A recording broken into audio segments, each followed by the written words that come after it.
Halo, assalamualaikum warahmatullahi wabarakatuh. Kesempatan kali ini saya akan membahas tentang cafe racer,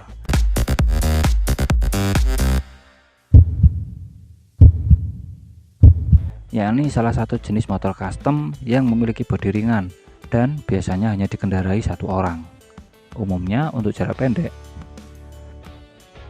Motor ini juga menawarkan sistem pengaturan kecepatan dan juga kendali yang telah ditingkatkan. Tujuannya untuk apa? Ya betul, untuk kebut-kebutan. Karena memang awalnya kemunculan ini di Inggris pada tahun 1960-an digunakan para pemuda untuk meniru gaya pembalap di Isle of Man TT dengan beberapa modifikasi sehingga muncullah gaya cafe racer. Istilah cafe racer sendiri muncul karena digunakan untuk balapan dari cafe satu ke cafe yang lain, maka disebut cafe racer atau pembalap cafe. Ini juga terjadi di Indonesia dengan banyaknya warung kopi menyebabkan pemuda sering pindah dari warung kopi satu ke warung kopi yang lain. Tapi di sini tidak disebut pembalap warkop ya.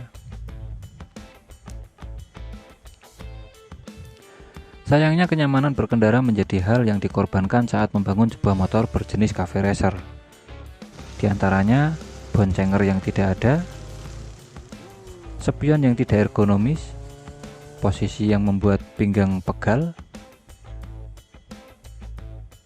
Tahukah kamu bahwa kemunculan cafe racer dipengaruhi oleh kondisi masyarakat Inggris pada akhir tahun 1950-an yang pada saat itu rata-rata sudah bisa membeli mobil.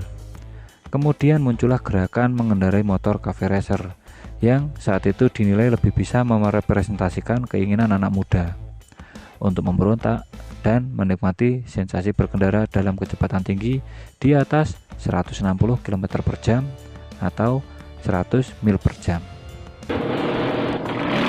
Pada masa itu, ketika teknologi motor belum secanggih sekarang, berkendara di atas 160 km per jam terbilang sangat cepat dan juga berbahaya. Tentu pada saat itu belum ditemukan bahan rem yang kuat dan juga ban yang bagus. Namun sensasi menegangkan itulah yang justru dicari oleh para cafe racer jadul yang dikenal suka mengenakan jaket kulit hitam dengan emblem Do the Town yang bermakna di atas 100 km per jam.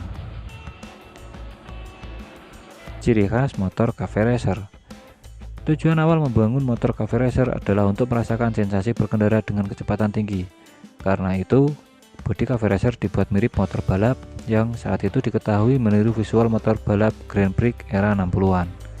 Sementara untuk ciri khas tangnya umumnya menggunakan tipe underyoke atau diposisikan di bawah segitiga fork. Jenis motor custom ini juga memiliki ciri khas pada bagian belakang joknya yang sepintas menyerupai buntut tawon atau sering dijuluki jok hornet. Sementara itu, model tangki motor dibuat memanjang sejajar dengan bagian ekor untuk menonjolkan tampilan bodi yang minimalis. Pengaturan tersebut juga berguna untuk meningkatkan kontrol kemudi. Kemudian di bagian fairing, model lampu dibuat membulat, sedangkan pada sisi footstep dipilih yang menerapkan model underbone atau footstep balap.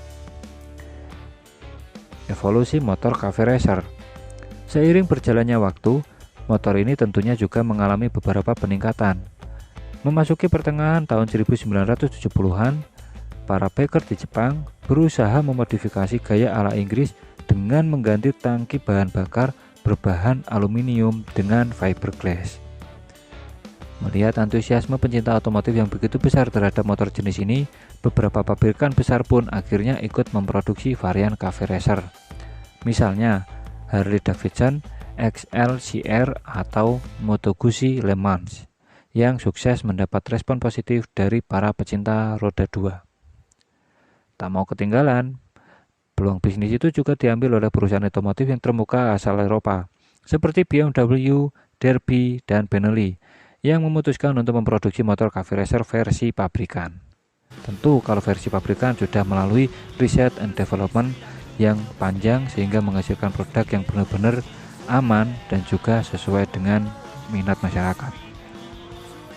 Nah, tertarik memiliki kendaraan atau tunggangan bergaya cafe racer, tampilan bodinya yang minimalis serta posisi mengemudi yang agresif tentunya akan memberi Anda sensasi berkendara ala pembalap klasik.